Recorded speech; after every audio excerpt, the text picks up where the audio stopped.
Hello, this is Michael Jones with MJ Reviews, and today I'll be doing a review on this Fideco USB to hard drive adapter. It connects to either SATA or IDE hard drives, and it's really great for connecting any hard drive that you have to the computer. I used to use this device all the time, however, this has limitations. First of all, the cable is very short, and second, it only can power up a 2.5-inch hard drive. Because there's no separate power and it's pulling all the power from USB, although it is USB 3.0, so there's a little more power. You're only able to use it with these smaller hard drives. As you can see, this is a 2.5-inch hard drive, but when it comes to the bigger 3.5-inch hard drives, it will not be able to handle them because it's much bigger, as you can see right here.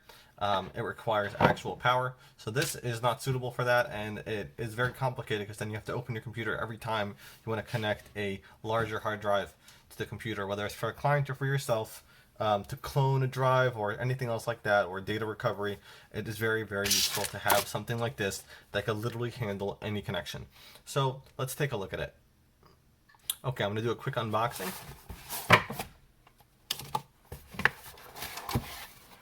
Okay, and this is the anti-static bag that the actual device comes in. I'll open it quickly for you. I like to open all these like this, so that way I can reuse the bag. This is an anti-static bag, and I like to keep my electronic devices in anti-static bags. This is the power Molex converter or adapter, whatever you want to call it. So that's how that works. And there is on this side, it's SATA, and this connects to any SATA drive, whether it's 2.5 or 3.5 inch. This is 2.5 inch IDE. And this is a 3.5-inch IDE. I had a 2.5-inch drive. I tested it. It did not work.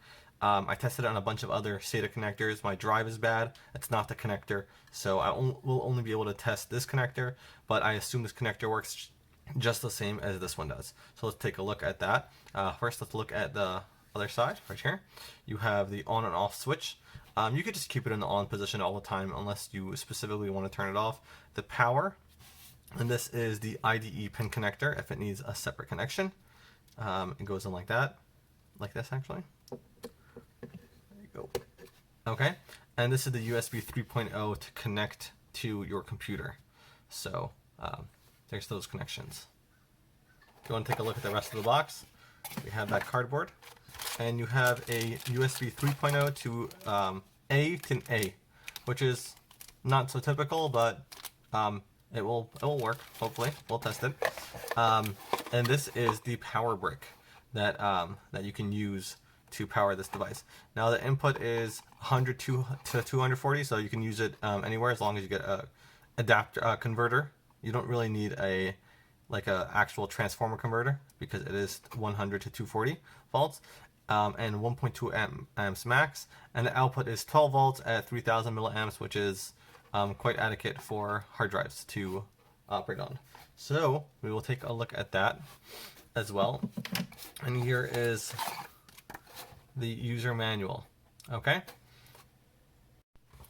so I got this adapter connected to my 2.5-inch hard drive. This is for laptops primarily, and this is something that I actually use a lot, so it's a good test. This is the power, got it plugged in, USB 3.0 connected to USB 3.0 on my computer, which has an SSD installed, so we'll see the transfer speeds. And this is the power for the Molex, which we don't need, and let's just switch the device on, and we shall see it connect to the computer.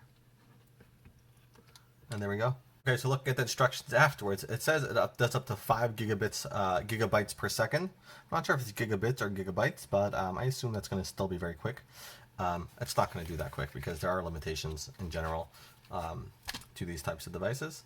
And the LEDs, I will tell you what those are. A note is when you're moving this device, use both of your hands and hold the hard drive with one hand and this with the other hand, so that way you don't ruin this, because this is, I won't say flimsy, but when you have a heavy hard drive, you know, wearing it down, you don't want to just hold it with just this piece, otherwise you'll end up cracking it. So a good idea is to hold both of them so that way you don't cause any damage to the device. So on this page it just teaches you the diagram of slave and master with the ID hard drive. So if you are having problems connecting, you might want to try this out, and obviously safe remove whenever you want to remove your device. Anyway, let's show you my computer and see what we got. So I plugged in this 2.5-inch hard drive, and you see over here I have two partitions on it. This is the OS and this is the data. the data drive. So it did show up and it's empty, so that's great. And let's take a look at Windows Disk Manager.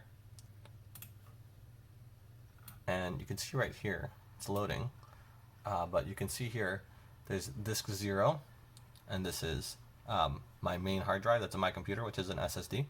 And then this one, and if you have trouble seeing your hard drive after you plug it in, you come down to here, and you will click online, because it might have a red arrow.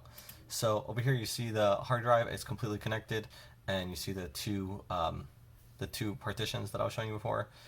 It's a 700 gigabyte hard drive, so that's what it's showing. Now let's test the transfer speeds as to the SSD in here, and I have a, oops, this is the boot drive that automatically showed up. Okay, so on the right window is my computer SSD, and on the left side is the 2.5-inch hard drive connected to my drive. So let's test it out. First, let's move something. Now this is a version of Linux that's called Debian, and we're going to move it and see what the transfer speeds are. And as you can see, it is very quick. Okay, let's try copy speed. USB 3.0, there you go. I was doing an average of like 70, I guess. So basically, really high transfer rates, which is very nice. I'm gonna move it back and see what happens. Probably gonna get the same type of speeds. Okay, like 70 to 60, and then that's it. Okay, so that was the transfer speeds for the USB, the SATA 2.5 hard drive. And as you can see, the bottom LED means it's reading or writing to the hard drive, and the top LED is just telling you that SATA device is connected. The top one's blue, and the bottom one is blinking white, just to tell you that it's reading. And now that it's finished the transfer, it's just on. And just showing you that it's reading, I guess. Okay, and now we're gonna put a 3.5-inch on it. Okay, so now it's connected to the 3.5-inch. As you can see, it's much bigger, so therefore when you want to transfer it, I would say hold it like this. That way you're not ruining anything. And it is reading, and let's take a look at my computer. This is just a completely wiped hard drive, doesn't have any partitions or anything like that on it as far as I'm aware. And let's take a look at the computer. And after plugging it in, I see just new volume, 232 gigabyte, that's what I made it. And you totally see this here, it just opens up the new volume right here on this PC. New volume E, it's right here. It's good to go. So let's test this one out and see if it will work with the transfer speeds, and we'll test that out. Okay, again, we're using USB 3.0 to transfer this over the SATA adapter. And this is getting a lot higher speeds at 102, 103. And this is the copying. And again, really fast speeds. Now let's see how fast it copied within itself.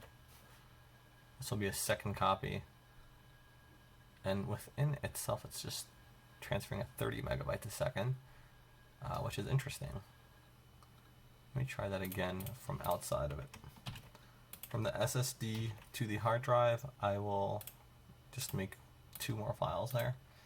And it's transferring over 100 megabytes a second. Anyway, so this is the speeds that I'm getting with an SSD on my computer and a hard drive on the other side.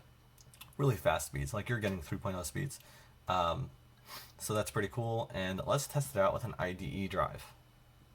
Now, if you have an IDE drive, you should really just be taking things off of it and not using it anymore, because they aren't so reliable, and you don't have many ways of using it, so it's not super worth it.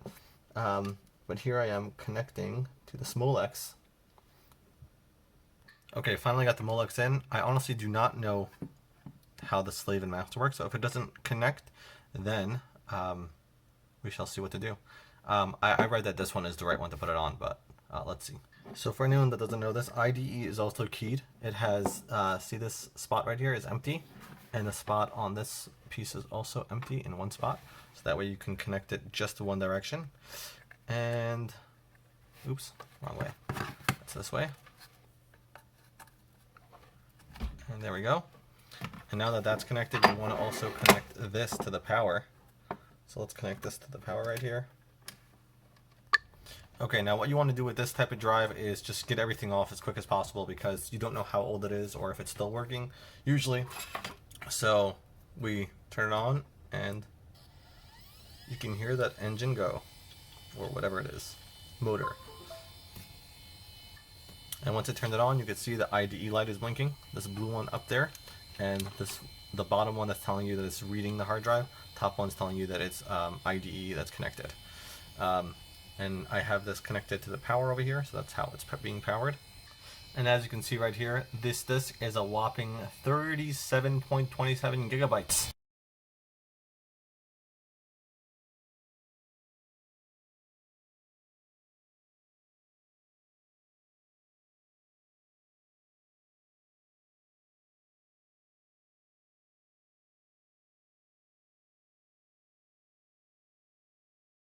Bring at 35 megabytes a second. Not bad. Okay, now let's move something. I made a copy of the same file, and let's move it. And this file transferring at 36, moving something. So basically the same. And just in case I haven't said, this file is 336 megabytes big. So let's try Xubuntu, try copying that, and that's going to be a little bit of a bigger file. And it's holding steady at about 37. So we could really cancel that. I just wanted to show the speeds of the IDE. Now what I want to try is connecting two hard drives to this device at once. As you can see right here, it says 12 volts at 0.52 amps, and the power brick said that it could handle 12 volts at 3000 amps. So let's see what happens. Milliamps. That means that it could handle 6 of these hard drives. So it should for sure be able to handle this IDE hard drive and this SATA hard drive at the same time. Let's try it out. Okay, so I just connected both of them. Now both lights are on and both of them are reading. And let's see if I try to transfer from one hard drive to the next. Okay, transferring from one hard drive to the other hard drive. So this is the 232 and this is the 37. And let's just move all these files, which is 1.31 gigabytes, to this hard drive, and it's transferring at 37, the same speed, 36, 37, the same speed transferring from the computer, transfers from the first hard drive on here to the second hard drive. And I'm feeling this device, and it's feeling a little warm. Nothing crazy. Computers get that warm, hard drives get that warm all the time, so this is very normal. And it was able to do that pretty easily. I'm going to pause it till the end. And now we're going to move these two back. And it's still doing, it's doing a little bit less because it's moving it. I guess it takes a little bit longer to move than to copy. So that is a test that I did. I hope this helped you in understanding how this product works. I think anyone that's doing any type of IT, especially with older computers or anything like that, needs to have one of these devices. But thank you for watching and have a great day.